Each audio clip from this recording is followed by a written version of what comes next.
Bismillahirrahmanirrahim. Abdi jadi saksi Tuhan teh Gusti Rasul teh itu balag terisalah nyampaikan risalah karasa ku abdi tingali ku abdi nyaksian abdi jadi saksi balagtal amanah Gusti Rasul teh nyampaikan amanah abdi nyaksian Gusti teh wanasohtal ummah ngadasehatan umat dugi ka ayeuna terus bae Gusti ngadasehatan melalui warasatul anbiya mentak Kangjeng Rasul mah henteu ngawariskeun harta tapi ngawariskeun ulama-ulama ayeuna ge terus bae Gusti Rasul teh nyampaikeun nasihat melalui warasatul anbiya di berbagai negara wa nasohtal ummah wajahata fillah Gusti teh pernah perang demi keagungan Allah demi keagungan agama Allah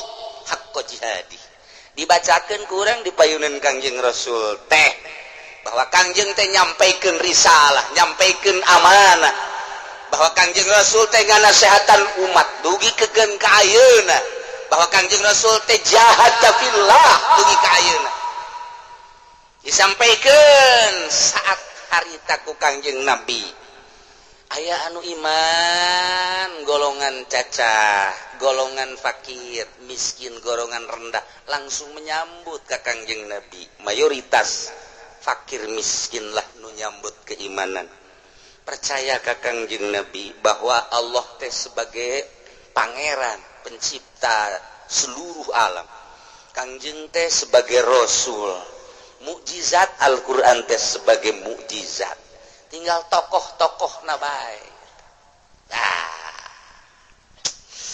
anu hayu panas ninga jelema arima ku kagagahan Abu Jahal Abu Sufyan Abu Lahab jeung lain-lainna teu saeutik jelema cekel tusuk cekel pecit seret wah mempertahankeun agama teh seperti eta baheula masyaallah aya anu dipasung bae dikieukeun bae aya anu digantung bae teh dibere dahar teh dibere nginum paeh di luhur gantunganana aya dipiceun bae ka lembah ka wadi wah geus macem-macem kumaha daekna tokoh bae geus puguh Ki Bilal mah diseret Ki Amar mah kitu keneh ditindihan ku batu dan lain sebagainya tak batur batau mempertahankeun agama memperjuangkeun agama teh seperti eta urang geus datang ka mana memperjuangkeun agama salat subuh ke jam 7 bae memperjuangkeun agama teh urang hese jasa jang urang doa ge jang urang ngalaksanakeun teh sakieu hesena masyaallah batur mah peurih jasa luar biasa tah agama jadi gede teh ku perjuangan ku teu kuat dirinya di Mekah teh hijrah lah ka Habasyah 70 halal hijrah ka ditu terus diterima ku Habasyah kembali deui terus hijrah kedua ke Madinah mantak sahabat tuh 2 kali hijrah ialah anu langsung ke surga pernah hijrah nyalametkeun agama ka Habasyah ulang deui hijrah deui ka Madinah terus eta mah hirup teh dipake hijrah bae datang ka Madinah teh sugan teh deuk senang diajak perang ku Kangjeng Nabi terus selama di Madinah perang nu mantak geus kakerot jasanya mah leuleuh kafir teh geus kakerot jasa Sayyidina Umar mah pedangna ge geus teu diasupkeun ka sarangkana deui geus dikieu-kieu bae geus tilok diasupkeun ka sarangka mah aya bae besi aya jelema anu ngarusak agama geus teu kudu hese teu kudu nyabut teh gancak becok tekan cekok bae gitulah Sayyidina Umar nah iyalah perjuangan Islam luar biasa urang ulah-ulah nyaritakeun perjuangan Kangjeng Nabi aya dina Al-Qur'anul Karim ti Gusti Allah aya dina hadis Kangjeng Nabi na disejarahkeun dina Siratun Nabawiyah dina Nurul Yakin jeung berbagai-bagai kitab sejarah mun kurang diamati masyaallah sahabat memperjuangkeun agama beserta Kangjeng Nabi teh pahit anu luar biasa tapi tetep bae terasa nikmat jeung lagat sebab naon surga asa di mata kamari bae bangsa Indonesia memperjuangkeun kemerdekaan Indonesia urang mun nyaritakeun mama kolot urang bapak kolot urang siang mah kuari ngarareunah jasa kami mah ngeli ka mana mah ngelina tuh ka ditu ka santri deukeut amat mah ka santri atuh didinya nu amanah tuh didinya ngeli deui berangkat deui terus Belanda aya aya nu kena mortil dibom dan lain sebagainya tak eta urang nyaritakeun kos kitu mempertahankan kemerdekaan berjuang terus arek-arek Surabaya kemudian Bandung kemudian Banten wah luar biasa ngusir penjajah teh datangkan nyawa taruhanana hayang merdeka ieu teh bambu runcing diseuketan kumaha naon bae nu aya dipake perang aya bambu runcing aya pedang aya golok-golok geus sabisa sakitu ayana sementara di ditu saat eta geus mutakhir geus aya murtil sagala rupa tapi terus bae berjuang nyawa taruhanana ieu teh negara aing ieu teh kumaha anak incu aing engke lamun teu merdeka terus anu ngeli-ngeli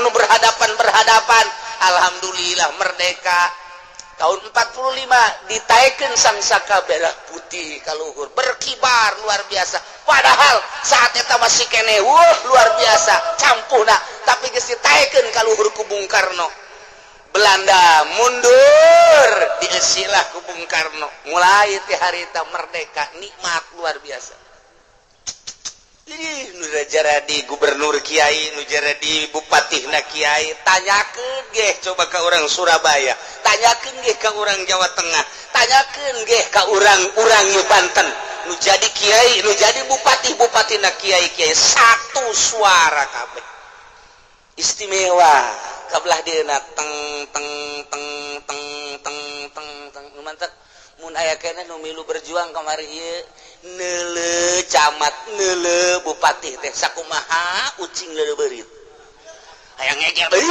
sia kuai nang aing goblok sia tolol sia kenong bae di dieu sagede naon sia ngalaksanakeunana teu akur jeung aturan-aturanana ngan geus teu daya teu upaya urang carita PKI carita DI geus loba baik nu bener maupun nu salah geus ditayangkeun di televisi mana nu bener mana nu salahna hanya pemain asli nalah anu nyaritakeun namun urang nyaritakeun ti pemain aslina Garut carita itu DI pan di ditu di Garut ayana di Jabal ta eta teh urang mun nyaritakeun keaslian DI nyaritakeun PKI nu aslina kumaha nu sabenerna nu batak Gus Dur wani ngaluar-luarkeun PKI teh PKI diharapkan keluar dari penjara surak nyana nyaho asli sejarah PKI Gus Dur ditentang kenapa PKI dikeluarkan kamu anak baru kemarin ngomong Gus Dur udah diam aja keluar kasihan dia di penjara ngapain di penjara makan susah apa susah bukan begitu Gus ini kalau cerita politik kamu harus bener dulu atau baca politik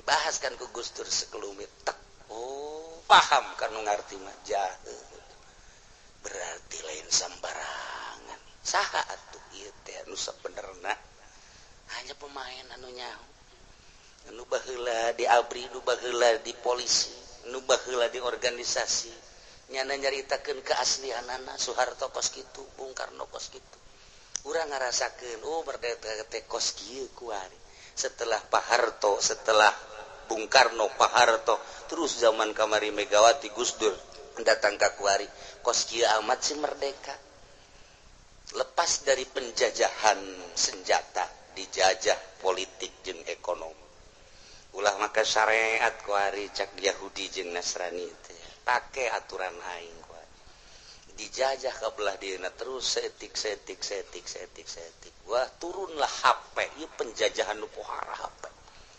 waduh kiai ngaharamkeun musik kiai dibere HP didinya aya awalna teh ai memeh ngomong teh naon karata suara musik teh ngaranna naon ka ngajawab atuh sia pud naon pud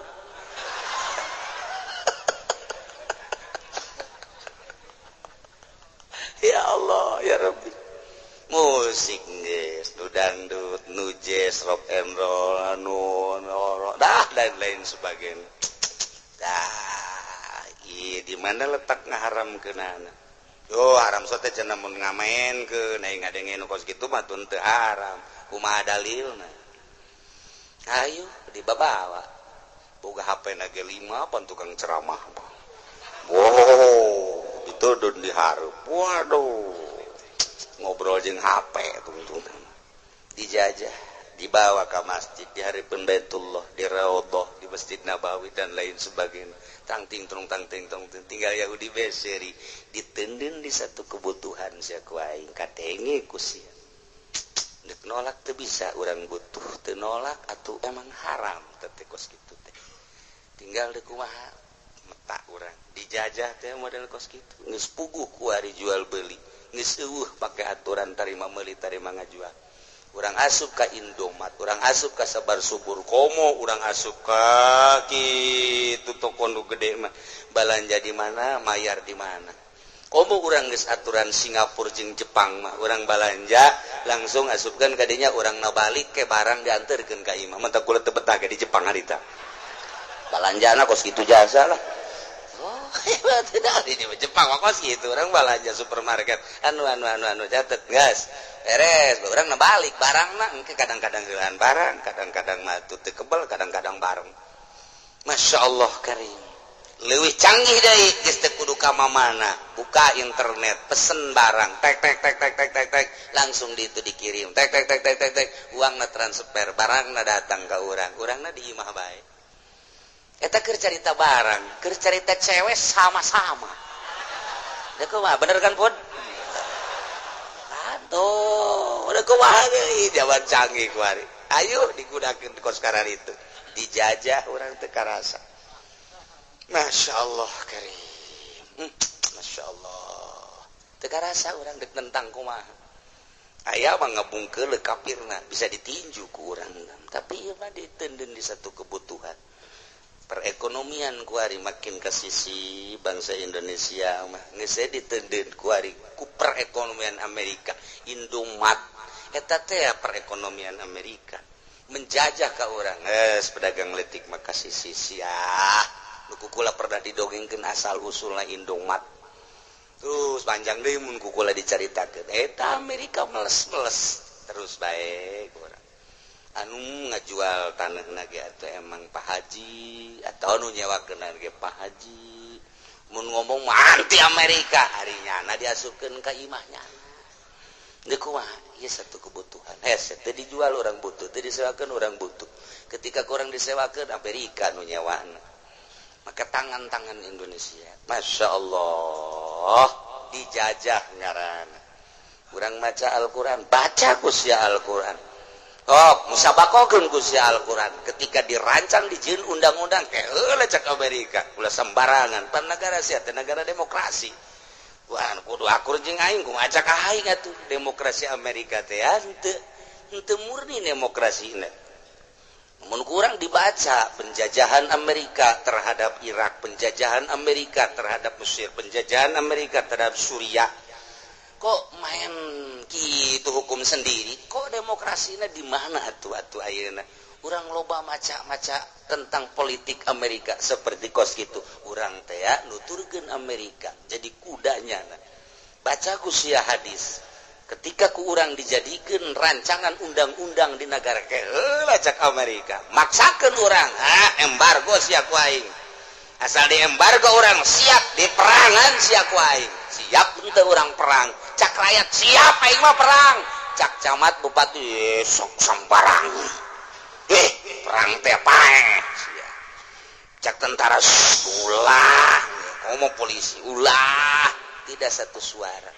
rakyat mah siap bae perang memang kunaon gitu jatuh memang susah ieu ya itu paling aing nungguan pae tapi cak anu ongkang-ongkang di luar geus udah sambarangan lobby lah geus sabarakali urang deuk perang jadi lamun kamari diteruskeun ku Gus Dur bisa jadi perang ujung-ujungna bisa jadi perang nu nyaho rencana Gus Dur bahasa Gus Durna nyaritakeun ar-rayatu manutun lan lain berarti endek nyaritakeun syariat dek ngalaksanakeun syariat tuh ketika tanya jawab demokrasi nu dikahareup pelaksanaan dek disyariatkeun pakai tahapan Gus Dur tahun 2 3 4 5 ujung-ujungnya pasti perang kajen kumaha tetapi kandas menang Allah merencan siap berarti Indonesia kudu disyariatkeun atau kudu dijujurkeun jeung diadilkeun geus sakieu ayana sadar Gus Dur mah padahal mah Ansor geus sararia perang nyaho eleh nyaho menang ge Banser geus sararia apa tuh dukungan di luar negeri negara Islam geus siap ka Gus Dur terus naik jangan mundur tidak begitu cek Gus Dur sebab duduk diperjuangkeunana bakal kandas percuma hanya sekedar jadi presiden apa artinya tetapi jadi presiden teh ndek nerapkeun ieu 1 2 3 batur ulunnya pan politik pan teu meunang dijelaskeun hanya nu bisa maca dari bahasa Gus Dur bae oh eta berarti anu mentak dukungan batinna gede jasa ka Gus Dur teu jaraun kabeh kan make bilaga nah tidinya lah lengsetek can siap berarti Indonesia baca cek Amerika ku sia Quran bandungankeun ku sia kitab ketika dilaksanakeun di negara teu meunang soal aurat bagi geus teu meunang warah anu luar biasa dan lain-lain sebagainya geus dijieun dirancang teu bisa undang-undang aurat bagi teu bisa komo datang ke undang-undang salat kudu dipaehan geus teu bisa jasa tah wajib salat dan lain sebagainya eta ngaranna undang-undang syariat tah ye Indonesia dijajah ku ari teh urang teu karasana bengong bae urang kos kubodo ewe ji bagi nu mikir bagi nu mikir kan bener mikir di urang mah sebab naon eueuh sekolahan politik buat rakyat Gus Dur bahkan sekaligus jadi guru politik untuk rakyat nya nyaritakeun politik teh ya dasar rakyat teh milu tukang kangkung bae nyaritakeun politik tukang toge istirahat di pangkalan ojek nyaritakeun politik zaman Gus Dur berarti Gus Dur teh ya secara tidak langsung guru politik untuk bangsa kuari saha nyaritakeun politik saha kuari Gus Dur teh aya atuh geus tae geus bae kajen goko bae dicaci dimaki Gus Dur teh aing bae kos kikir ngadidik bangsa saha deui setelah Gus Dur teh aya eueuh panu ngahudangkeun giroh politik giroh tanggung jawab negara kuari biasa bae tukang beca nyaritakeun beca deui main gapleh deui pedagang gitu kene tukang ojek gitu kene parem deui giroh politikna eueuh nu bisa ngahudangkeun sebab teu bogaeun di masing-masing dirina politikna politik anu teu jelas hanya ikut melaksanakan aturan-aturan terselubung kos ieu akibat ayo kunaon bisa jadi kos dijajah ku Amerika supaya kieu ketika dijelaskan kos Gus Dur nasibna gitulah Indonesia jadi cenah lieur amat amang sia mah diciptakeun jang lieur jang puyeng atuh geus datang ka puyeng doang teu rek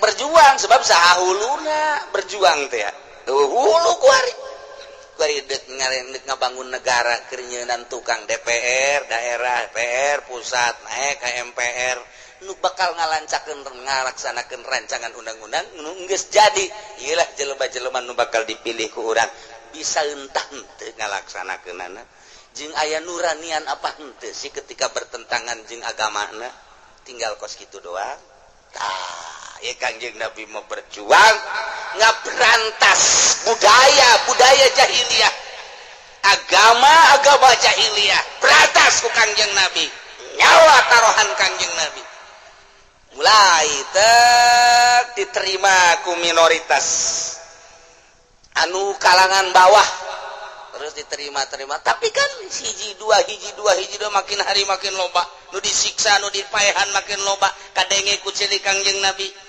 kadi katingali ku babaturan nu mantak datang ka hijrah ge geus teu kuat jasa hirup di Mekah teh lantaran nu dibunuh dicaci nu digantung anu diseret anu dibelem ditusuk dan lain sebagainya untuk menyelamatkan hijrah kembali deui hijrah deui ialah perjuangan Kangjeng Nabi urang Kangjeng Nabi Muhammad sallallahu alaihi wasallam mawa amanah risalah nyampekeun risalah geus itu tadi perjuangan anak kuari disimpulkeun ku Gusti Allah wa hadza siratu rabbika mustaqima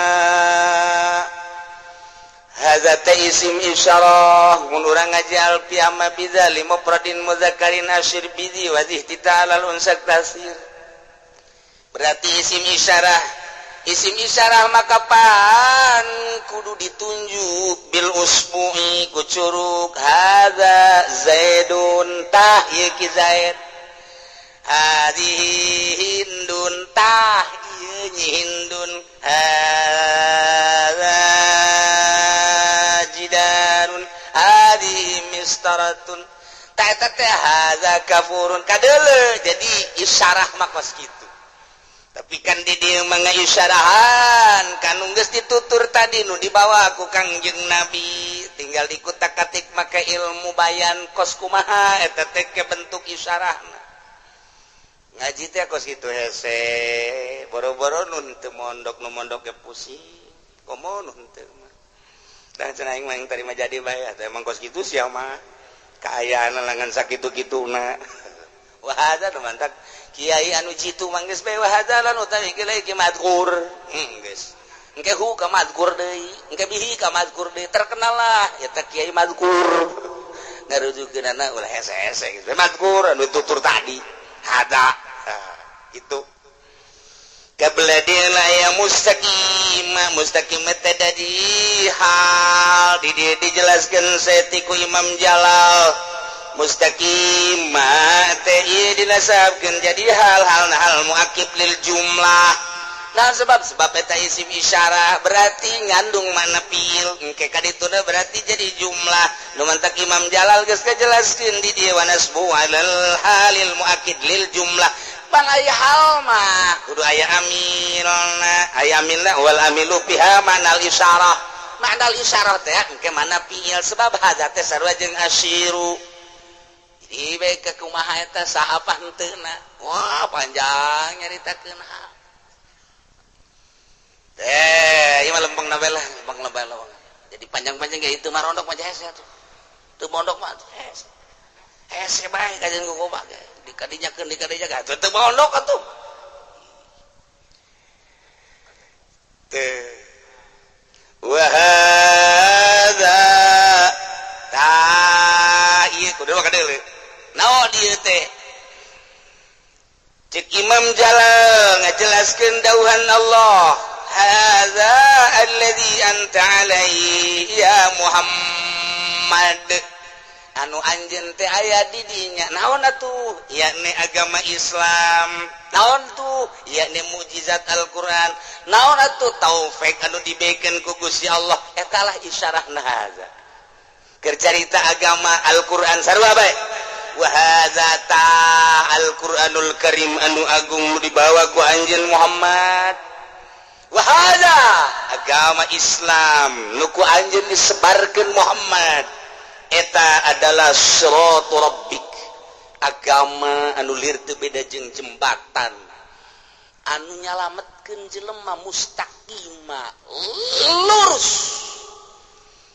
dina arti jelema dek nyebrang teh kudu make jembatan kitu keneh urang dek nyebrang menuju surga kudu make agama geus agama lir teu beda jeung jembatan subbihat dinul Islam biqariq bisyirat bijami anaman tamassakan naja disarupakeun agama Islam kana jembatan dina padak saha jelema anu nyekelan kadinya bakal salamet jelema nu endek nyebrang make jembatan bakal datang ka ditu salamet kitu keleh jelema nu hayang salamet di akhirat ka sorga kudu make jembatana agama Islam urang keur ngajembat wae urang keur ngajembat kuari aya di jero agama Islam alhamdulillahirabbil alamin nang memperjuangkeun Kangjeng Nabi nyawa tarohanana hartana geus ribuan onta dan lain sebagainya nu ngaluarkeun para sahabat Sayyidina Abu Bakar Siddiq Sayyidina Umar Sayyidina dan lain sebagainya iya kuari hasilna dilanjutkeun ku para sahabat pasti keneh perang keneh bae nyebarkeun datang ke Spanyol sahabat teh nyebarkeun agama ka Eropa mata urang Spanyol loba anu jadi mujtahid teh alfiyah karangan urang Spanyol eta teh atuh kitu ngaranna Sulamunairen eta teh karangan ulug bae urang Spanyol di berbagai kitab nu dikarang ku urang Spanyol urang Indonesia urang Cikupa pasar Kemis nyaho ka Spanyol nyaho ka Madrid na doa kitu ge lamun kitu ge lamun naon kareta sareuris ya nya nyahopan sia mah tuh Masya Allah eta negara Islam ya Allah langsung tekebal dikudeta jadilah negara Nasrani deh hiji-hijina negara Eropa di zaman sahabat Eropa Spanyol mah deket mun urang ti dieu ka Timur Tengah langsung ka Maroko ti Maroko teh Maghribi teh eta teh negarana Abu Hasan Asyadzili ti dinya ka Spanyol henteu kudu naik kapal udara naik tongkang ge bisa naik perahu ge deukeut kadinya hanya setengah jam lamun naik kapal hanya setengah jam lamun naik tongkang mungkin 1 jam ti Maroko ka Spanyol deukeut tapi Maroko mayoritas 100% Islam negara Islam bahasana bahasa Arab kadinya setengah jam ka Spanyol kulitna berbeda agamana geus berbeda mata karita didatangkeun ke Islam kaditu melalui Maroko ti Maroko nah nyebrang kadinya ke Spanyol deukeut ya Allah ya Rabbi perjuangan sahabat anu luar biasa kandas kuari geus jadi negara Nasrani deui datanglah di zaman tabiin ke Indonesia zaman tabiin kolot Islam di Indonesia nu mantak hese deuk dirobahna teh kolot di zaman tabiin ieu teh sejarah asup agama Islam ke Indonesia deuleu coba ge kurang di kerajaan Demak nu di luar tah di dinya aya makam anu panjang teh deuleu di dinya tingali geura di Surabaya baca kurang sejarah lain lalagaan asupna Islam ke Indonesia di zaman tabiin terus kabelah dieuna disebarkeun can begitu lu nyebar 100 tahun ti harita pohara Indonesia zaman tabiin ka asbat tabiin didinya lenyap deui ku budak didinya ku Hindu terus eleh deui bangkit kembali Raden Patah setelah datang ti Aceh asli nama eta teh ti India ti ditu datanglah ke Aceh India mah deket India ke Pakistan Urdu teh eta tinggal kadinya tah Yordan kadi Arab deket nah mantak diperjuangkeun Islam anu pohara jasa di Indonesia nah datanglah kuari ka Cirebon berjuang terus jadi itu nanti ampel Sunan Rohmat anu ngamimitian terus berjuang Islam jaya saat eta lain di Indonesia bahasa dunia 500 tahun silam di dunia Indonesia mendominasi politik Islam perekonomian Islam perbudayaan Islam Banten teh jadi negara Islam belah dieu pisan residen Islam dipimpin ku Ki Ahmad Khotib eta mah belah dieu ieu mah keur zaman tah Maulana Hasanuddin ieu Islamkeun Islam aya anu tersisa di Banten teh diantepkeun bae Baduy ieu mah nu dareran ka dieu mungkin turunan Baduy meureunna kumaha teu perjuangan lain lalagaan Masya Allah tinggal mempertahankan urang terus timbullah pondok pesantren ngetren pondok pesantren teh lain lalagaan gedean pondok pesantren dibandingkeun jeung sakola saat eta pengaruhna luar biasa sabab memperjuangkan kemerdekaan melalui pondok pesantren iya terus diperjuangkan datanglah kakiwar geus nu menge memperjuangkan agama saat ieu mah Saddam Hussein berbagai isu kieu kitu nu jelas memperjuangkan bendera Islam Muammar Gaddafi berbagai isu di urang mah tinggal isu doang sebab urang mah nyahona melalui media baca koran ieu kieu sedangkeun kapan geus disunat berita nu datang ka urang sebab ieuna geus dijual zaman Megawati bogana batur kuat satelit dan geus lain nu urang deui tinggal urang mah tarima ayana berita sakitu tanyakeun berita asli da ka ditu kos kumaha sih beritana Irak kos kumaha sih beritana kitu Mesir kos kumaha sih beritana Suriah sarua di ditu ge kacau balau kos kitu bae kaayaanana teu jelas Islam keur dijelaskeun ku ari memperjuangkeun berbagai negara teh. Iya Kangjeng Nabi nu tadi teh wajahad fillah Gusti Rasul teh terus perang ngaluhurkeun agama Allah haqqa jihadi. Lain Kangjeng Rasul bae diteruskeun ku al ulama warasatul anbiya. Kamari kemerdekaan diurang. Ulama hudang. Kuari berbagai negara ngan encan aya persatuan doang. Kuari mulai keur disatu-satukeun melalui organisasi. Melalui organisasi kuari keur leuleumpangan ieu teh organisasi teh mana nu mampu teh. NU nu dianggap terbesar di dunia NU teh mampu henteu manehanana coba membawa atas nama Islam. Gus Dur lah geus teh isin-isin make atas nama NU ngomong nya nama terus bae ulama salap teh isin-isin nya nama atas nama santri dibawa ngomong di Inggris di Belanda nya ngomong atas nama santri teh isinin.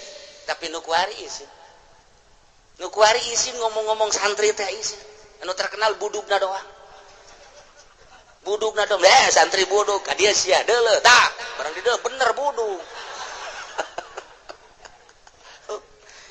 Toh kuari apa aya perjuangan Muhammadiyah dalam rangka memperjuangkan agama di dunia eueuh kajen teh nya ngomong aya-aya ge eueuh gerada gedean NU untuk kelas internasional merada main saetik cuman saetik karena pimpinanna elehan jeung sieunan ya henteu terus kuari Islam khurud kos kitu teh Islam jenggot eta teh mendunia ieu keur carita kelas dunia bener jeung salahna tergantung ente ngan kelas dunia tuh nu memperjuangkeun di Belanda di Inggris nu memperjuangkeun di Amerika sampai timbul aya musola aya Islam khurud hanya nyaritakeun fadilah ketika diusirnya nama indit engke ngomong deui ke diusir indit deui militan tapi ternyata hasilnya melalui Pakistan di awal terus mendunia kuari timbul deui HTI Hizbut Tahrir kajen teuing teu pati diterima di Indonesia tetapi manehna berjuang anu kuari memperjuangkan Mesir teh kapan HTI Ikhwanul Muslimin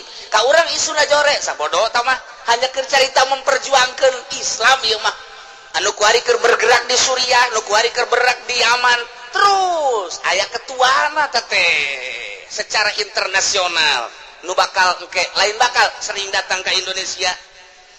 Nah iya organisasi mana yuk kuari nu keur memperjuangkeunana wah lain lalagan lamun urang cicing bae deuk kumaha ngandalkeun organisasi nu aya ieu NU mah atut naik milu ka atut WH naik milu ka WH kamari Arif naik dibeli kabeh ku Arif patut ku urang diangkat jempol NU seperti gitu aing teh termasuk jelema anu NUis naon tah salah tante aing ngomong tah tetapi keayaan tubuh NU na kos itu teh kumaha tuh ketika Pilgub Banten pecah menjadi 3 Ansor ka dieu Surina ka dieu Tanfidna ka dieu ieu kumaha NU lalakona aing teh pan termasuk pecinta NU nu kamari zaman Gus Dur teh geus dibisiki bantulah NU ya Kiai mari kita sama-sama yang penting Kiai mah hadir sajalah tiap bulan ndek siap tapi keberadaanna seperti kieu ketika pilkada Tangerang NU pecah belah nu dibeli ku ieu jadi napasna geus lain napas sosial keagamaan napasna Rp dolar real dan lain sebagainya. Kapan memperjuangkan agama seperti batur di luar negeri? Ditutup-tutupan ke jam memangnya nama berita atau emang berjuang deh kumaha tuh. Sampaikan kanu kamari teh ngahina ka Kangjeng Nabi atas perjuangan organisasi hidayah ti Gusti Allah masuk Irak.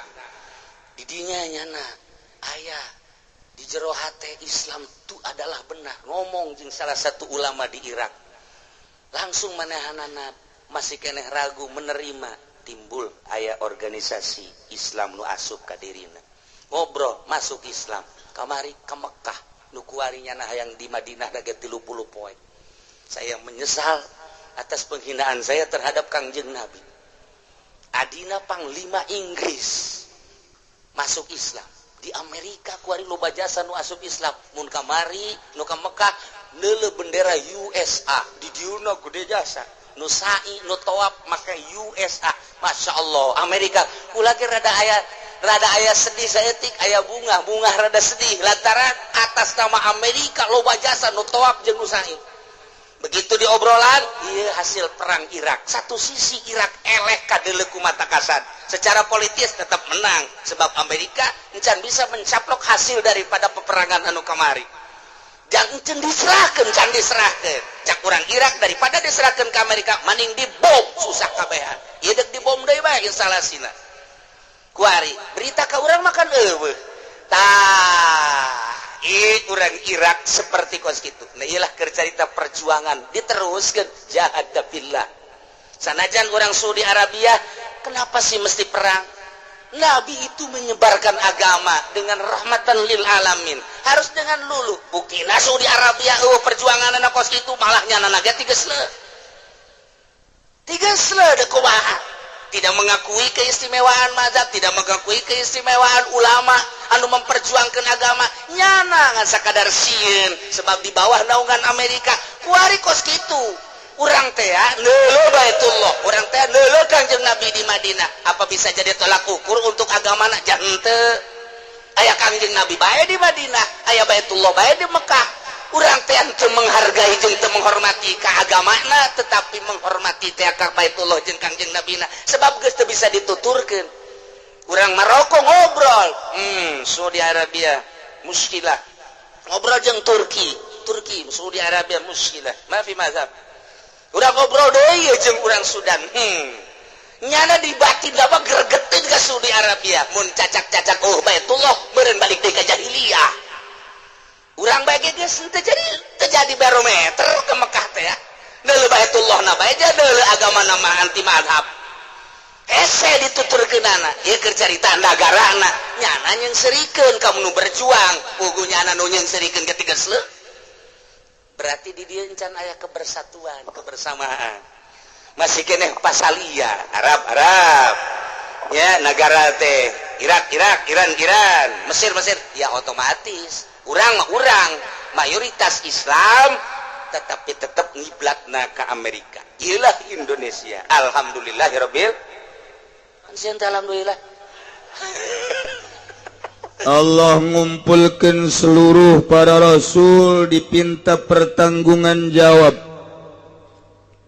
Kumaha baheula waktu di dunia menyampaikan risalahna, sempurna atau tidak, sesuai apa henteu.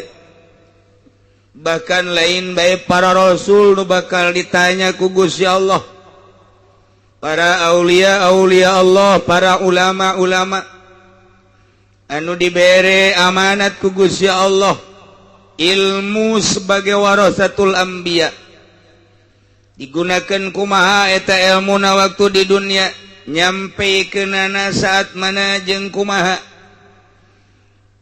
Rakyat mah tepati sabaraha di BAP na jaga di yaumul kiamat, tapi nu berstatus ustad kiai iyalah lantaran nyana sebagai warasatul anbiya, sebagai penerus para nabi, maka ditanya engke kiai dibere ilmu sia ku aing. Andai kata sia ku aing teu dibere ilmu, bodoh sia. Lantaran ku aing dititipan ilmu pinter sia, dijuluki sia sebagai warasatul anbiya. Diomong ku jelema mama, dibejakeun dina disebut ku jelema sia teh abuya.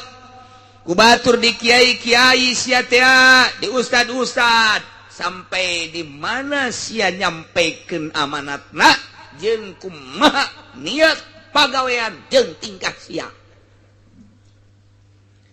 Ngeri orang meningat kadinya, Gusti Allah nu agung. Bakal ditanya ke orang teh, pakai naon ilmu sia? Abdi pakai ngabagahan ngaji. Berapa tahun? Oh, aya catatanna di malaikat. Ngomong sia. Ayo. Asana mah biai dakwah kemarin aya 30 tahun mah. Ka mana bae? Keliling. Mimiti di daerah abdi bae aju melebar ka Serang, ka Pandeglang, Karangkas, ka gunung, ka ditu terus bae. sia daek tugas abdi lantaran abdi ngarasa kewajiban bener sia kituna nyaho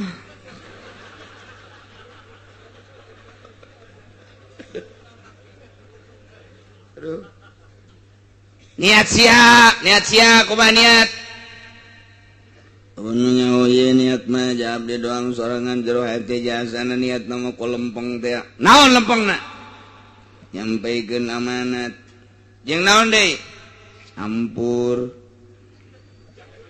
yang beli mobil ongkoh aduh izin jasa gitu urang kalau sok merenung begitu izin ya waduh aing kaisinan asana ya aing kaisinan ya aing kaisinan ya ajun mentak embung ge tadi ondang teh si izin aing yang kieu aduh di kiai-kiai ku batur wah bahaya naon deui coba sia agaan ngaji deui abdi make kitab aya make aya henteu naon deui pernah kampanye naon Golkar aduh iya bahaya guys ya sia ngahayu-hayu Golkar teh ieu sia ngahayu-hayu nagara ban nyawa sia bahwa di Golkar teh rusak jasa nyawan deh sia nah abdi nek api-api teh nyawa bae tolol sia tah iya urang lamun di sidang gos kitu sia mah lain kudu kikituanan jak malaikat nyampaikeun rukun salat bae rukun wudu puasa zakat haji tugas sia geus sia mah kelola eta bae an abdi teh bagian daripada negara abdi cicing di negara Indonesia ajo atuh abdi peduli ajo abdi kampanye di Golkar di dinya maksud sia bener dek kaluhurkeun negara isi nabi ngomongna ayo pernah diberi motor abdi teh jadi berat asana naon deui jangjina mendek mobil henteu mobil nama sial tak Golkar ya na dirinya kene kecerekanan Golkar Masya Allah orang teh bakal kos gitu izin biasa di luar tugas-tugas orang siga peduli padahal mah horenganan aya di balik kepedulian orang muatan-muatan nafsu iya nu bakal dibongkar nu bakal diebrehkeun ke segede atom segede sieur bakal dibukakeun niatan-niatan urang komo pagawean nu jelas mah izin jasa ke urang ya Allah ya Rabbi Gusti wa may ya'mal mithqala dzarratin syarran yarah wa may ya'mal mithqala dzarratin khairan yarah bagus jeung goreng ditembongkeun bakal kan niat urang bakal dibukakeun ke tah mantap gahajuna masararieun inggis jasa iya efek terus ngefek ka para kiai mantap ulama baheula makin jadi kiai makin apik makin sieun ka Allah ya akhir zaman ayeuna makin gede melebar makin popoharaan asa aing asa maneh mungpang mengpeng lain di negara bae aya bahasa aji mungpun horeng kiai ge keur mejana kapake ulah dingkekeun deui mere motor mere mobil mere naon bae ayo geus ka dieu keun bae ai kudu nama beuki nyana jadi kiai beuki sieun ka Allah sieun si salah rempan geus terus ijtihad geus bae eureun-eureun macaan kitab bae kiai mah kesempatan maca koran eueuh mentak ulama eta didongengan ku almarhum abah kula deuleu tuh Ki Hairun mah unggal meja aya kitab diuk di hareup aya kitab celek muka kitab diuk di tengah aya kitab celek muka kitab diuk di dapur bari dahar celek aya kitab geus sadia-sadiakeun kitab teh ai kuari mah diuk di hareup majalah diuk di tengah koran diuk di dapur jelema waduh bugil ieu Masya Allah nah iya mah para rasul kebenaran orang keur mejeuna ngadongengkeun Kangjeng Nabi Isa alaihis Isa abdi Gusti anta qulta apakah anjeun pernah nyarita terhadap umat anjeun bahwa anjeun teh sebagai pangeran ibu anjeun ngaku sebagai pangeran nita ka umat anjeun ani budullaha ani budu kitu li wa umi pernah ente Gusti ma qultu lahum illa ma amartani bihi an yabudullaha rabbi wa rabbukum wa rabbakum wa kunta alaihim syahida ja abdi mah teu pernah ngucapkeun naon kecuali nu diparentah ku Gusti Gusti ngutus abdi sebagai rasul abdi nitahan ka umat abdi supaya ubudullah cek abdi ibadah maraneh ulah salah ka Gusti Allah Allah ta rabbi wa rabbakum tapi geuning umat kaula mangeranan ka kaula ku sademeh kula dibere mukjizat ku Gusti anu luar biasa nyangakeun sadaya-daya abdi mah geus caritakeun ka umat abdi ngajak ka umat abdi lurus abdi mah taya mah Gusti mah uning nganyaksian kanaon bae nu dilaksanakeun ku abdi nyangakeun sadaya-daya cenah abdi ayeuna mah kulantaran umat abdi teh ayeuna ngamangeranan ka abdi intu azibhum ku Gusti bade disiksa eta umat teh atuh painahum ibaduk tamaja hamba Gusti nyanggakeun ka Gusti Gusti nu gaduh Gusti nu jari-jaraja Gusti nu pulah-pulah kieu-kieu ge la tiradu alaikam wal aya nu ngalawanan ka Gusti nyanggakeun sadaya-daya acenah kulantaran manehanana teh dek dihampura ku Gusti wa intagfir lahum Gusti rek ngahampura atuh painaka antal aziz ja Gusti mah maha hampura maha gagah sakumaha lobana kasalahan ge sakolong langit sapinuh dunia iku Gusti rek dihampura matu dia Gusti boga kewenangan mangakeun sadaya-daya Gusti mapan al hakim nu maha bijaksana nyanggakeun ngan abdi mah ulah kaciwit ka bawa daging abdi mah ulah disakompet daunkeun jeung masyarakat abdi lantaran abdi manita teh sesuai jeung parentah Gusti Gusti mah uning mangga nyanggakeun nu mantek cek Gusti Allah galallah cek Gusti Allah gas isa dipanggil soteh supaya masyarakat anjeun supaya umat anjeun nyahoeun bahwa nyana gedebul buat bohong nyana ngomong bahwa anjeun teh nitahan sebagai pangeran bukti nyata anjeun pan henteu nyana ngomong bahwa Bunda Maria sebagai pangeran nitahan nyembah ka Maria bukti aja kenakan dege ku umat anjeun teh bahwa anjeun teh teu pernah ngajakan nyembah ka anjeun sumuhun Gusti tah dek dijelaskeun ku ari cek Gusti Allah nu baheula sombong nu baheula sok ngangeranan ka aing secara tunggal endahan dibareng-barengkeun jeung anjeun jeung emak anjeun naon aing dibarengkeun kitu teh hayang aing cek Gusti Allah baheula sombong sok alerginya na lamun neuleuh masjid jana badeuk nyeunan gereja bae kuari deuleukeun kuari aing pangeran secara mutlak hadza yaumu yanfa'us shadiqina sidquhum poe ieu poe kiamat poean manfaat kanu balalener kabeneranana anjeun bener bakal tembong kamangfaatan kebeneran anjeun masyarakat anjeun ge bener sarua wae alhamdulillah cakabehan teh alhamdulillah anjeun bener isa masyarakat anjeun ge bener umat anjeun ge bener nu disumarekon geus rancung sia bener aing ge mantap cek ge mantep wow geus senyum-senyumnya urang dibenerkeun ku pangeran mantep kan di BSD geus sareuri bae kabeh tercengang dengekeun cek Gusti Allah anjeun Isa bener bahwa anjeun nyampaikeun tugas anjeun sebagai rasul ngajakan ibadah ka kaula teu macem-macem teu pernah anjeun ditahan ibadah ka anjeun jeung ka ma anjeun. Alhamdulillah. Masyarakat anjeun ge bener. Oh, surak nu di BSD. Surak nu di Sumarekon, di Itali, Roma. Wah, surak ore. Tapi bener ge bener bohongna. Langsung tararungkul. Hah?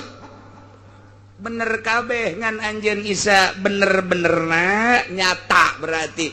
Masyarakat anjeun ge bener ngan bener bohongna. Aju anu bener-benerna anu nyata dek dikamanakeun cek Kangjeng Nabi Isa. Lahum jannatun tajri min tahtihal anhar.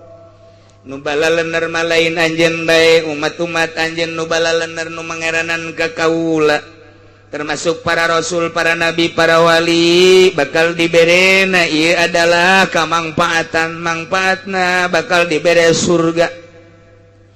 Lamun nyaritakeun surga cukup dina Al-Qur'an mah tajri min tahtihal anhar.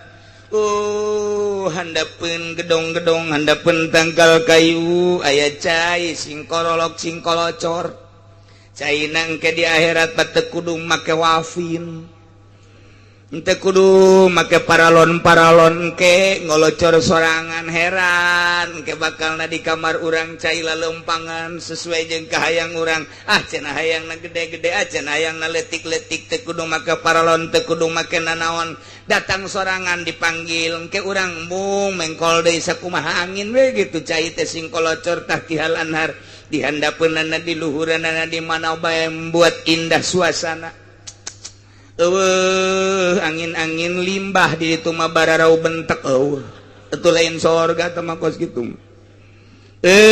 Sugan angin teu sejuk teh aya. Pokona sareuri sareungit kitu di sorga mah ieu cukup bae tajri min tahtihal anhar. Lantaran sumber kaindahan teh tina cai nu manta kurang ge sok nyieun kokorolokan di imah teh. Sok nyieun cai mancur di imah teh sekelilingna dijieun kadang di jero imah dijieun patamanan supaya jadi sorga. Padahal mah hai boga hutang mah tetep bae ngolocor tinggal ngolocor hareudang mah hareudang bae. Hareudang. Teu cupar atuh kunaon cai ngolocor ai hutang mah tetep bae. Komo urang keur diudag-udag polisi mah. Cai ngolocor tinggal ngolocor handapna lauk neuleuh hansip pajar tentara bae. Pajar polisi bae puguh hansip keur baris pajar deuk nyangkep nyana. Tah moal tenang hirup teh. Tenang sateh di mana-mana urangna teu boga masalah. Urangna sehat, sakadar duit boga. Imah mun hujan teu bocor, mun panas teu kapanasan. Pamajikan luis bae. Anak eueuh nu batuk-batuk acan. Neuleuh ka gigir aya sakupi. Belah dia aya apaan saletik-letik ge lah masalah. Ayo urang teh naon di sisi imah diayakeun taman-taman dan lain sebagainya. Masya Allah boro-boro kopi make gula teu make gula ge amis. Amis kopi teh serudut. Cek pemajikanna ngeunaan teh ka, woi luar biasa cek. Teu kurang gula ka? Entuh. Cak pemajikan edan tanaon salah gue aing jatuh di gulaan gue aing tapi suasana ngeunah tapi coba orang boga hutang begitu hujan gede letik boro gede letik yang ngecelakan unggal kamar aya majikan bengek anak bararatu kabeh motor Bugatti lu dicokot kabeh ku showroom.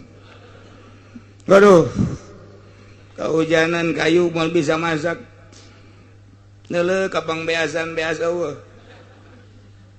isuk-isuk udang teu mandi cileuh sagede poleca diadukeun kopi ku pamajikan ngeunah waduh gulana dan lain sebagainya disodorkeun tanya Kak sedang eta gulana pahit kopi meureun gimana dia kopi Kak kapal api ieu Kak kapal perang ngomongin kapal api geus pamajikan ulah ngadeukeutan kudu surti wah ieu salaki lain deui ulang ngadegetan ieu mah asal jungas jengos kieu bae pasti bukan nu anyar ya kajen kumaha ge. Eta teh suasana di imam menjadi suasana surgawi di mana urang teu boga hutang. Eueuh beban, masalah, masya Allah, ngeunahna luar biasa. Kuari mah ditambah hutang teu boga sakadar kendaraan aya imah sakieu mah alhamdulillah teu mewah ge tapi teger pamajikan sehat bisa hirup sauyunan kacai jadi saleuwi ka darat jadi suang salat nikmat luar biasa anak narurut isuk-isuk langsung salat duha Allahu akbar penting tadi salat tahajud subuh berjamaah. Duh, masya Allah beres ngopi bebeja ke pemajikanna ulah di teangannya kakarek namakeun Al-Quran. Masya Allah. Ieu mah dunia akhirat. Rabbana atina fid dunya wa fil akhirati Fatimah.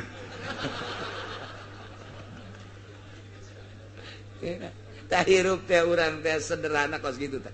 Sederhana tah. Ngaranna nikmat jasa masya Allah komo aing ningkat ditimbang na pikiran urang beratan ka mana eta mah akur tah antara dunia jeung akhirat akur 50% komo lamun ditimbangna ku urang dunia urang di dunia teh geus teu kadeuleu dah barakal ditinggal teu naik ku ari ka akhirat jadi naik ke 60% beratan ka akhirat teh urang waduh tah geus lain deui nges lain deh naik deh 70%. Masya Allah beki indah kasih eta teh indah urang teh nikmat ngeunaheun kadeleuna ngeunaheun eueuh masalah jasa sebagus teu nganggap ka dunia teh sapentingna bae dunia sakadar jang dahar jang nginum sakadar kendaraan sapentingna bae hatena mah geus berat ka alam itu beuh bakal nikmat urang ngobrol jeung nyana ngeunaheun orang ngobrol gini, ya memang telo kamu mana hantu lah, lek dawan atuh jam. Nah nikmati nu aya ge jasa namal bae ge sasa syukuran ka Gusti Allah. Cenah. Aya teh, wah imah cenah ieu dagang ti jurug susuk-susuk ge kieu bae ja ieu. Ih titah kusaha. Ngomongna ge geus lain deui atuh geus eueureunana maning ibadah we. Kieu. Yeh, ibadah itu teh dahar mah. Sejagenna tuh jadi nu aya ge mun di dahar jamal beak sejagenna. Lah, akur emang ngobrol jeung sia. Itu sabodo sejagenna teh. Tinggalkeun tah. Geus tenang sorangan. Cenah. Ribet malah maya jelema teh ribet. Kalkulasikeun baheula urut dagang, ieu kuari umur aing geus mendekati 60 tahun.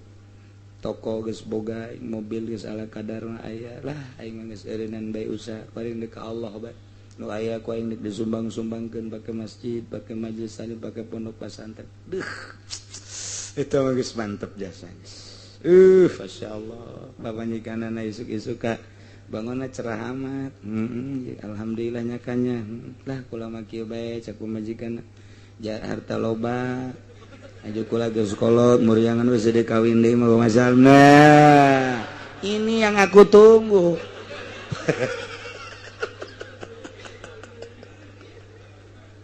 Asana neangan sabanten malaya. Boro-boro nu sehat nu gering ge amanat.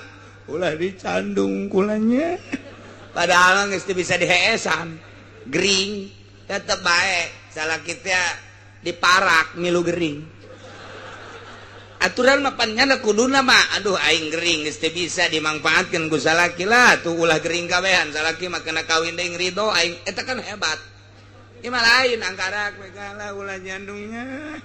Kuku geus 5 bulan teh sare jeung pamajikan. Nya kumaha coba? Aju kabehan ngaromong ulah nyandung ke nya beuki gering. Atuh beuki gering kabehan. Cak salakina geus urang gering berjamaah. Tak eta teh dituduh-tuduhkeun kitu ge teh cak pamajikan teu kadenge teh ngaji nu eta mah. Tetep teu kadenge mun nya nang ke ngobrol tadi kadenge sia ngaji naonnya? Tadi surahan kiai teh tafsir. Henteu kula teu kadenge. Sial.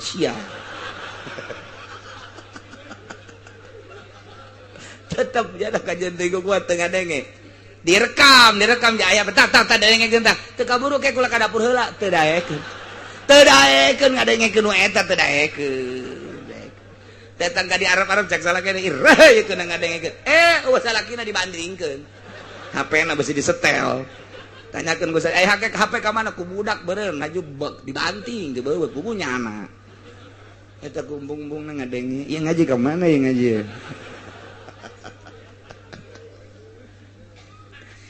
cek Gusti Allah ada poe ieu ya na poe ieu teh poe kiamat yaumul yanfa'u shadiqina sidquhum poean manfaat benerna jelema nu balener kabeh poean anu bahaya benerna nu bohong kabeh di mana bohongna benar titah ibadah ke Allah endahan ibadah ka anjeun isa salah berarti bener salah na si eta teh siksa ku aing atuh geus teu bisa daya teu bisa upaya cek Gusti Allah anjeun salamet isa lantaran sesuai jeung parentahan kaula salamet anjeun mah isa tapi masyarakat anjeun nu mah hiwa ti anjeun ngahaki ka anjeun kita ngaibadahan ka aing ku sia isa ku anjeun isa tapi ternyata ibadahna ka sia pan sia mah makhluk aing pan sia mah hamba aing rasul aing ku sadumeh dibere mukjizat leuwih ti batur endahan di pangeranan bener bohong na si eta teh siksa ku aing deuleu tuh neraka geus ngagebrak neraka naon eta ngagebrak aya hurung teh apa macem-macem di Sunda mah aya hurung ruhak aya hurung ngalentit tah eta ngalentit ya damar dileutikeun ngalentit ngaranna ngentit ngalentit tah eta leutik tah mantak nu leutik-leutik mah bangsa tititan lah pokona mah tuh kabeladeuna tuh gede hurung aya ngagebrak luar biasa tamang geus pohara aja ngagebrak ngaranna neraka geus ngagebrak hurung luar biasa di deuleu di handap walah eta nu ngaran ruhak pohara jasa di jero ruhak teh kadeuleu aya oray tina seuneu lelempangan aya kala dibuat tina seuneu lelempangan lain kala seperti di kurang kuari kala naga dijieun tina seuneu geus calangap bae aya buaya aya berbagai hewan-hewan anu galak aya oray nu hese nyaritakeunana oray sujaul akra dibuat tina seuneu sarua bae pemandangan anu luar biasa sieuna ya jak Gusti Allah manfaat bagi jelema nu bener bakal dibere surga lahum jannatun tajri min tahtiha al-anhar tuh surga wah geus kadeuleu bidadari geus kieu bae cep sini cep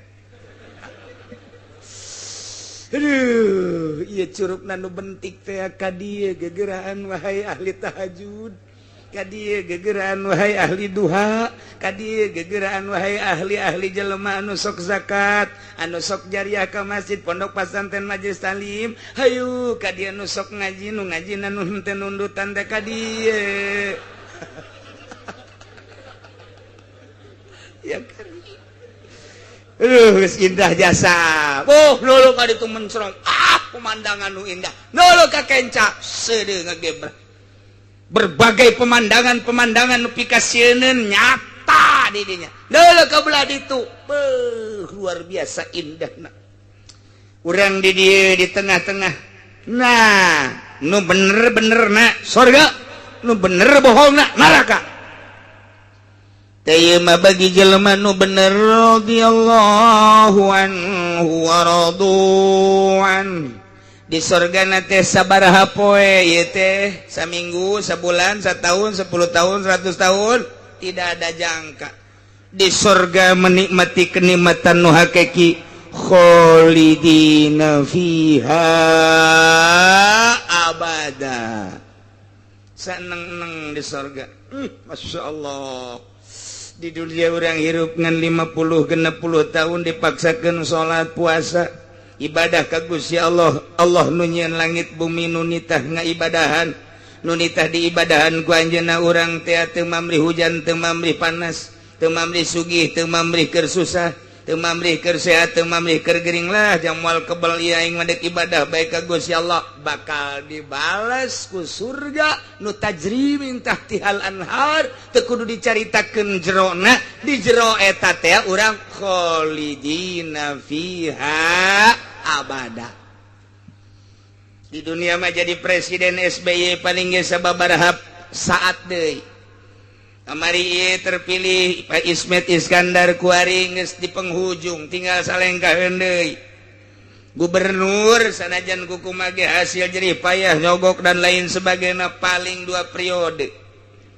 Dan lain sebagainya nu nyata bae Soeharto anu geus sekian puluh tahun nyana menduduki RI 1 Japae. Komo Gus Dur mah nyasa kedeung jasa paeh keneh. Sarua bae kabeh ge maranaot jadi raja di dunia kumaha aing bae batur lolos tangkepan aing mah ulah pan aing maraja bisa bae di dunia mah hukum buatan manusia ieu sabodo penting ge tanggung jawab di akhirat nu jelas jadi rajana sakedeung jadi raja kuari mah kula mah sekup terkecil naon sia jadi raja naon RT lain raja gua RT mah tetep raja isin aing mah ngadenge raja ke RT mah tetep bae rajanya na. Yayana naon ngalapor ke RT. Raja terkecil RT.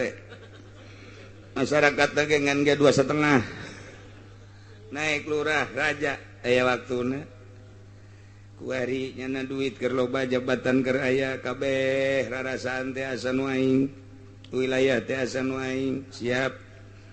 Dek dahar kumaha aing, dek mabok kumaha aing, dek awe kumaha aing. Segae mangga bae kamu urusan dirina engke tanggung jawab di harapan Allah tapi aya waktuna camat aya waktuna bupati aya waktuna kabeh aya waktuna tawan teh pakota patula patali jeung jabatan aing mah janu sugih ieu dek kumaha aing bae isuk aing dahar di Inggris sore di Paris sabar sia isuk-isuk aing dahar di Singaparna isuk di Singapura los kumaha sia bae tah mah pohong ka Allah aing mah pokona awewe neuk nu mana bae dibeli ku aing lah jaloba jasa di hotel tim miti nu putih jasa ka nu hideung jasa los aing mah hayang ngarasakeun nu putih saat jasa cenah urang Cina los urang Belanda beureum tah lain putih los hayang nu hideung jasa cenah aing urang negro sugan dalit los kumaha sia bae hayang nu jangkung cenah India ieu mah los Pakistan los hayang urang Arab cenah ieu mah atuh los hayang urang Turki nu gede nu gede jasa sing ade bae tinggal kopeah mah bae di luhur beuteung ka mana jelema eueuh nyaba tah ieu di dunia mah aya waktuna tapi di akhirat masyaallah ku ibadah hanya 10 20 50 tahun tanpa mamrih urang teh keur boga duit tah lah aing mah jang akhirat jang teh bakal paeh salat terus bae sabisa-bisa aing we husuna sakieu Allah mau ningali aing lain teh hayang husu jangan sakieu tapi nu jelas aing mah nurut ya ka Allah pangeran teh Allah aing mah lain Isa lain Maryam lain roti lain kayu lain si Gotama geus pokona mah aing mah lain pokona mah Allah hiji salegi aing bisa aing ngaji aing salat aing puasa aing zakat harta aing ka dibikeunan ku aing ja aing mah deuk balik ieu ka ditu dek balik diheula-heulakeun ku urang salat puasa zakat harta datang ka ditu tah nu baheula diheula-heulakeun ku anjeun teh tah salat anjeun jore amat salat ieu atuh pugu pagawean saha emang sok khusuk tilok-tilokna mah aju atuh hayang nu bagus bae ieu salat nu jore teh kos kieu tah dibentukeun buntutan. Aduh, kira-kira embe mun aya buntutan, amun aya buntutan bagus teh jore, teu jore. Salat sia mah leuwih jore tibatan embe. Nu ieu mah nu saurang ngobrol, sia unaonan, buntut mah ngahuluan. Ngarobrol tah nu teh harusu teh. Nu teh harusu teh pan salat teh kieu lamun mulus, salat urang zuhur 4 rakaat mulus, jadilah binatang embe misalna mulus. Lamun rakaat kahiji husu, rakaat kadua henteu eueuh huluan.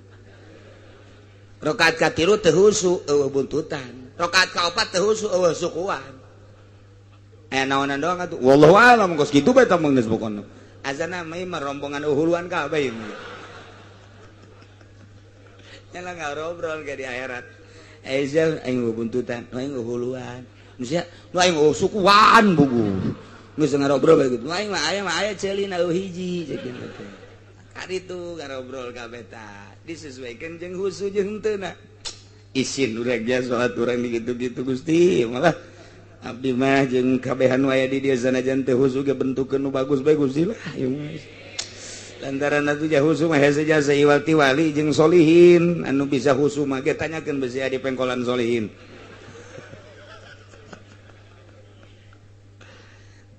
Di surga orang menikmati lain setahun 2 tahun, lain saperiode 2 periode, lain puluh ratus tahun, tapi dijelaskan khalidina fiha abada. Begitu orang ngampak di ditu tah ieu cek malaikat harta anjeun nu diheula-heulakeun baheula teh kaduhung amat baheula padahal mah boga 5 miliar mah. Tapi geningan 100-200 juta nu di ka masjid jeung teh nyaho kieu mah dijualan baheula sawah teh pake ngabangun masjid. Malaikat ulah loba omong penghayal teh ngaranna. Keur ieu emang teh nyampekeun kiai nyampekeun aju ngadenge. Rada nundutan pas bab eta tah. Emang nusugi mah kitu. Nusugi mah asal bab zakat dengan ngarokok. Bab jariah ngarokok nusugi mah kitu. Mun nu susah mah tah bagus jasa tah sebab nu susah mah yang dibere pan sugina tuh daek mere ceuk nanya ka nu sugi tadi ngaji kadenge belba naon belba zakat ieu aing keur ngarokok teu gadenge api lain bae tah engke mah lain kitu di akhirat mah kaduhung jasa aing kadanan ngajualan sawah ngajualan huma atuh nu aya ge duit aya jauh kieu mah tuh dibandingkeun jeung itu batur aing tuh anu ngajaria ke masjid ke pondok pesantren luar biasa aing nyaho kitu mah padahal mah aing sabanding jeung nyana engke mah ngaromong kitu Naila khalidina fiha abad radhiyallahu anhum Gusti Allah ridhoeun ka jelema nu balener dengan taat nurut ka Gusti Allah wa raduan atuh ridhoeun jelema nu balener ge ka Gusti Allah dengan diberi ganjaran ialah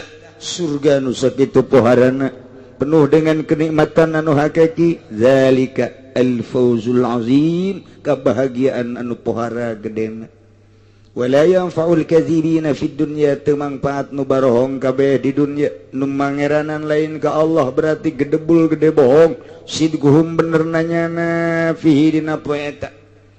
Begitu di sidang neuleuh neraka jelas-jelasan kabeh ngacung Gusti abdi percaya bahwa pangeran teh Gusti raung kabeh isa teh horeng lain pangeran Gusti abdi percaya eueuh mangpaatna percaya jaga di akhirat mah lantaran geus deuleu neraka nyana deukes di kana nerakakeun ka karek percaya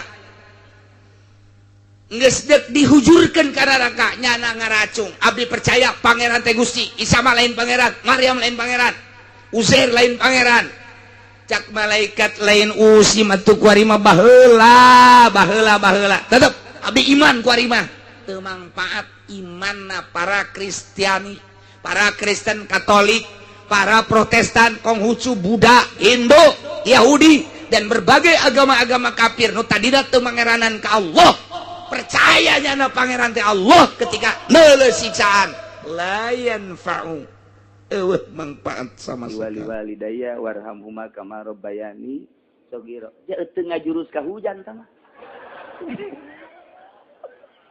tapi saya nawawi sok eta makena tuh urang nuturkeun nyana bae guru urang baca 11 kali ulah napas eta teh amun bisa hujan eureun mun teu bisa paeh nyana